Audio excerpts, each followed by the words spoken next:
बिस्मिल्लाहिर्रहमानिर्रहीम अस्सलाम वालेकुम। आज मैं आप लोगों के साथ जो रेसिपी शेयर करने वाली हूँ ये शादियों वाली मटन देगी कोरमा की है। जिस तरह से शादियों के अंदर मटन देगी कोरमा बनता है, मैं आज आप लोगों को बहुत ही सिंपल और आसान तरीके से बनाना सिखाऊंगी और टेस्ट के हिसाब से ये बिल्कुल भी उससे कम नहीं होगा। ये जो इंग्रेडिएंट्स आप मेरी स्क्रीन पे देख सकते हैं, ये मटन देगी कोरमा में इस्तेमाल होंगे। सबसे पहले मैंने एक फ्राई पैन ले लिया था, उसके अंदर मैंने ऑयल डाल दिया।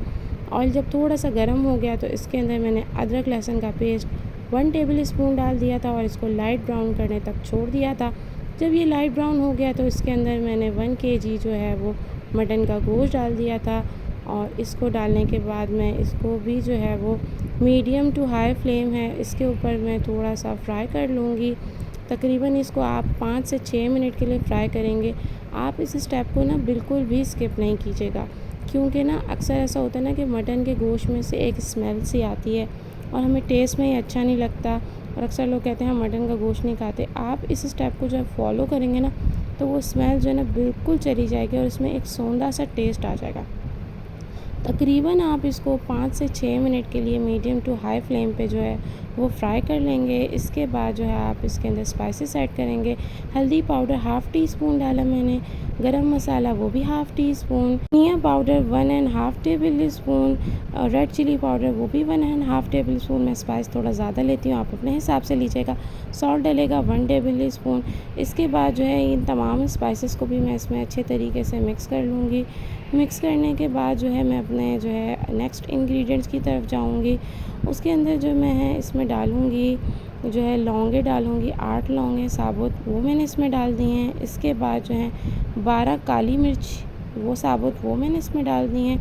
सब्ज़ इलायची इसमें डलेगी, 4 सब्ज़ इलायची डाल दी मैंने और इसके बाद जो है 2 बड़ी इलायची डाली मैंने इसके अंदर और उसके बाद दालचीनी के जो है वो 2 टुकड़े लिए छोटे वो भी इसके अंदर डाल दिया। ये तमाम चीज़ें डालने के बाद मैं दोबारा से इसको जो है वो थोड़ा सा चम्मच चला के मिक्स कर दूँगी गोश्त के अंदर और तकरीबन ये 1-2 मिनट के लिए मैं मीडियम फ्लेम पे इसको भी भून लूँगी डाल के।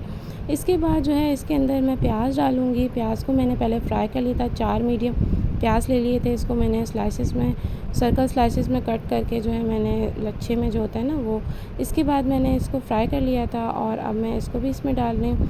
आपने तले हुए प्याज डालने हैं इसमें और इसको हाथ से थोड़ा सा मसल के आपने डालना है। आपने इसको जो है ना वो ग्राइंड नहीं करना। जैसे आपने देखा बाज़ार का जो देगी कोरमा होता है ये शादियों वाला, उसके जो ग्रेवी होती है उसमें एक दानेदार टेक्सचर होता है। वो इस स्टेप को आप फॉलो करेंगे ना तो वो आएगा। ठीक है, आपने इसको ग्राइंड नहीं करना और आपने फ्राई करके प्याज डालना है और उसमें ऑयल नहीं होना चाहिए। तो बिल्कुल आपको परफेक्ट जो है ना वो शादियों वाला देगी कोरमा बनेगा। और देगी कोरमा जो होता है ना इसके अंदर शोरबा नहीं होता, जस्ट ग्रेवी होती है। ठीक है, इसके बाद जो है ना मैं इसके अंदर यहाँ 250 ग्राम दही डालूँगी। 1 कप दही डालने के बाद मैंने इसको भी जो है इसके अंदर मिक्स कर लिया है गोश्त में अच्छे तरीके से। ये देखिए मैं इसको मिक्स कर रही हूँ। जब ये दही भी मिक्स हो जाएगी इसके बाद जो है मैं इसको गलने के लिए छोड़ दूँगी। इसके अंदर अब मैं पानी डालूँगी, तकरीबन 2 कप जो है वो मैंने इसके अंदर पानी डाला और 2 कप पानी डालने के बाद जो है ना मैं फ्लेम को थोड़ा सा जो है ना वो हाई कर दूँगी। ये हाई फ्लेम के ऊपर जो है जब तक ये उबलेगा ये पकेगा और उसके बाद जो है ना मैं इसको मीडियम करके जो है वो पकने तक के लिए छोड़ दूँगी।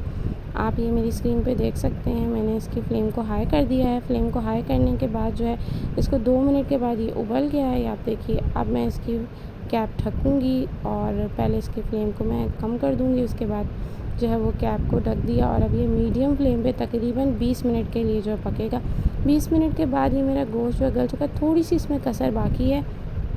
अब मैं इसको भून लूँगी और आप इसको देखें कितना प्यारा सा कलर आ रहा है इसका।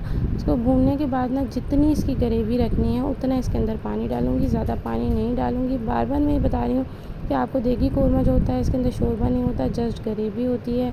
ठीक है, अब इसके बाद मैंने इसके अंदर पानी डालने के बाद इसका कैप ऊपर से बंद करके मैं इसको तकरीबन जो है वो 10 मिनट के लिए पकने के लिए मीडियम फ्लेम पे बिल्कुल छोड़ दूँगी। और ये 10 मिनट के बाद ये पक गया था और मैंने जो है ना इसकी फ्लेम को बंद करके 5 मिनट के बाद इसका कैप खोला था।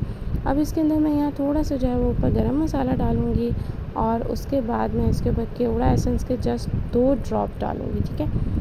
आपने ये स्टेप जो है ना बिल्कुल फॉलो करना है, इसको स्किप नहीं करना। इसको जो आप फॉलो कर लेंगे ना, इसके बाद आपका ये जो शादियों वाला देगी कोरमा है ना, ये बिल्कुल जो है बहुत ही ज़्यादा मज़ेदार होगा, बल्कि उससे ज़्यादा टेस्ट में अच्छा होगा, ठीक है। अब मैं कैप ढक के इसको 1 मिनट के लिए छोड़ दूँगी। 1 मिनट के बाद मेरे ये सर्विंग बाउल में आप निकाल रही हूँ, ये बिल्कुल रेडी है। मैंने कहा इस ईद पे जो है मैं अपने व्यूवर्स के साथ जो है वो शादियों वाला देगी कोरमा की रेसिपी शेयर करूँ कि ईद पे जो है वो कोरमा तो बनता है, और अगर ये शादियों वाला देगी कोरमा हो जाए तो क्या ही बात है। आप इसको ज़रूर ट्राई कीजिएगा, और अगर आप लोगों को ये मेरी रेसिपी पसंद आई हो तो मुझे कमेंट करके बताइएगा, अपने फ्रेंड्स एंड फैमिली के साथ शेयर कीजिएगा। और अगर आप मेरे चैनल पे न्यू हैं और आपने अभी तक मेरे चैनल को सब्सक्राइब नहीं किया तो जल्दी से मेरे चैनल को सब्सक्राइब कर दीजिए और बेल आइकन भी प्रेस कर दीजिए, ताकि फ्यूचर में आने वाली तमाम वीडियो की नोटिफिकेशन आप लोगों के पास आ जाए। अपना बहुत ख्याल रखिएगा।